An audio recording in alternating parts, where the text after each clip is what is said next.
Ano ba? 8 tips para makatulog agad. Kung hirap na hirap ka makatulog sa gabi, ito ang video para sa'yo.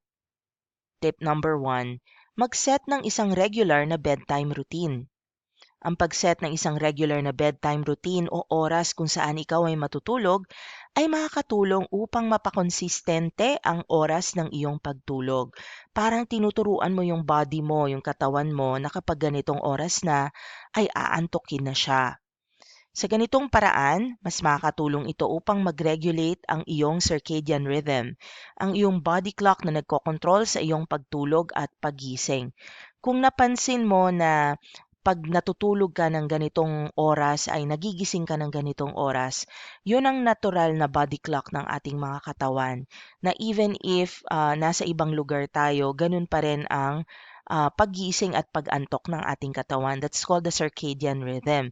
Kaya para ma-train ito, kailangan matulog ka ng parehong oras kada gabi para magising ka rin ng parehong oras kada umaga. Sa paggawa ng isang listahan ng mga bagay na gusto mong gawin bago matulog, tulad ng paghugas ng mukha, pagbabasa ng libro, pagmumuni-muni, mas makakatulong ito upang mag-relax ang iyong utak at katawan bago ka matulog.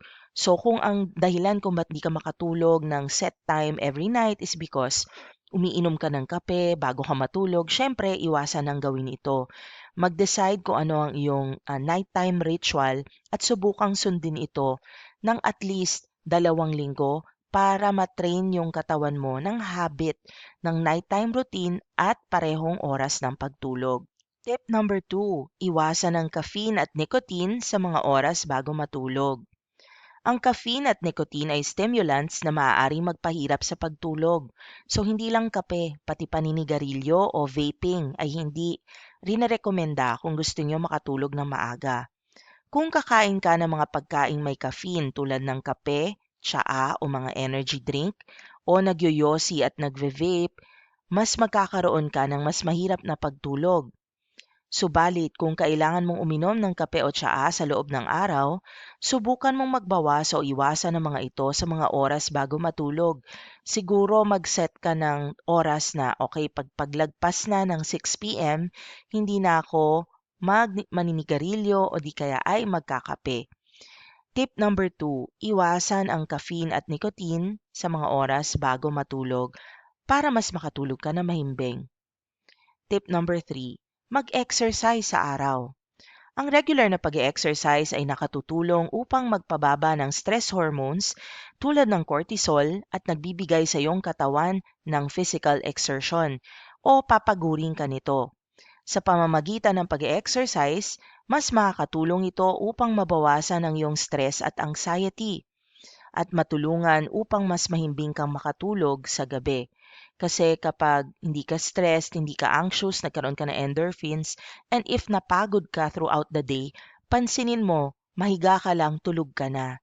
So kung kunyari yung katawan mo ay hindi ka pinapayagang matulog pagkahiga mo sa gabi, posibleng hindi pa pagod yung utak at isipan mo.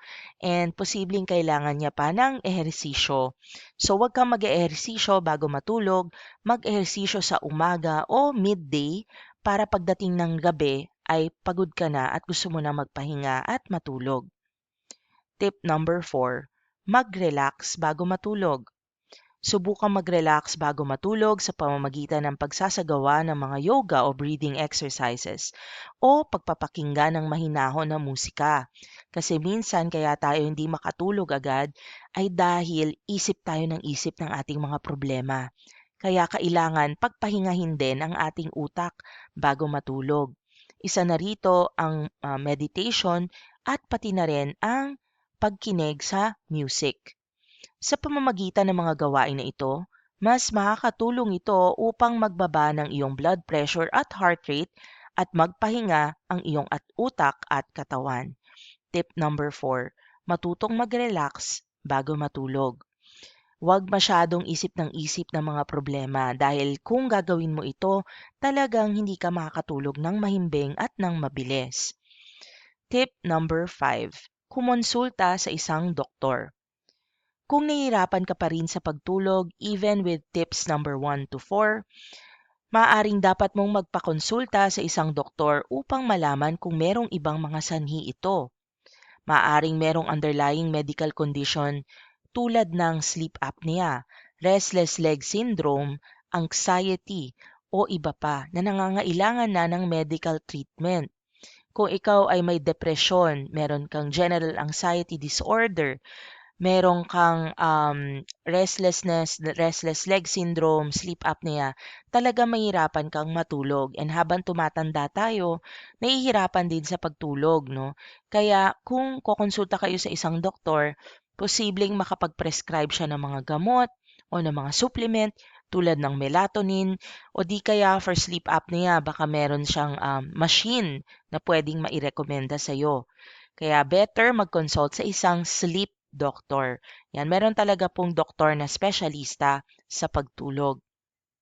Tip number 6, gumamit ng maginhawang kama at kumot. Ang maginhawang kama at kumot ay makatutulong upang mas mapagaan ang iyong pagtulog. Subukan mong gumamit ng kumot na hindi sobrang init o sobrang lamig dahil minsan kaya tayo hindi makatulog ay dahil naiinitan tayo o sobrang nalalamigan. Tapos yung hinihigaan mong mattress 'no, dapat ay tama para sa'yo at para sa edad mo. Kapag mas matanda ka, baka mas kailangan mo na ang firm mattress para masuportahan ang iyong likod. At kung ikaw ay mas bata, syempre mas masarap matulog sa malambot na kama. So, tingnan nyo din kung conducive ang iyong kama sa pagtulog.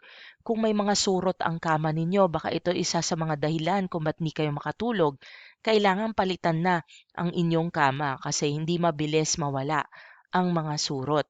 Yan. Gumamit ng maginhawang kama at kumot, siguraduhin walang kumakagat-kagat sa inyo na surot para makatulog ng mabilis at mahimbing.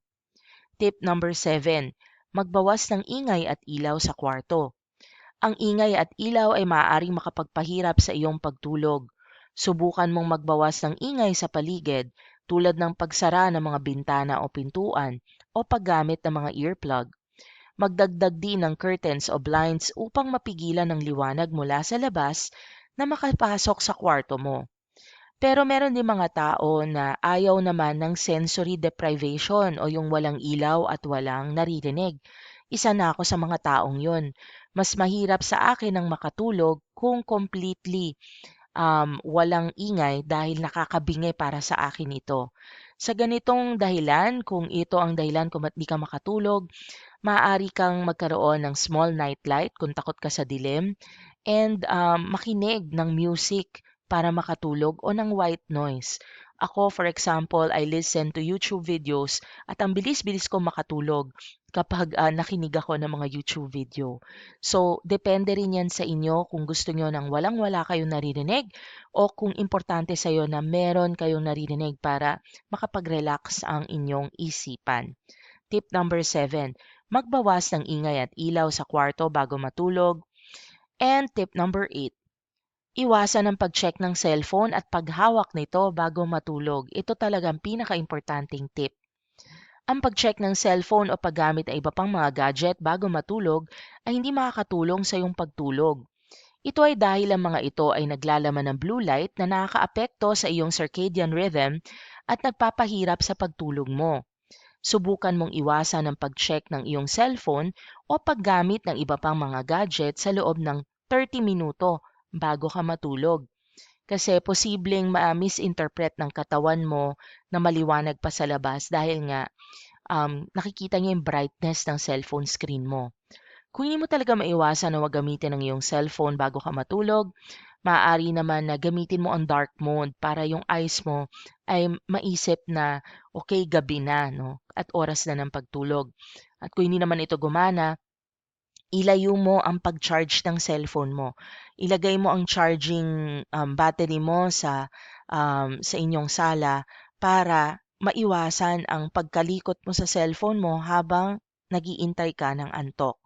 Kapag ginawa mo ito, mapipilitan yung brain mo na mag-relax at makatulog kaysa sa yung nagbabasa ng kung ano-anong chismis sa social media.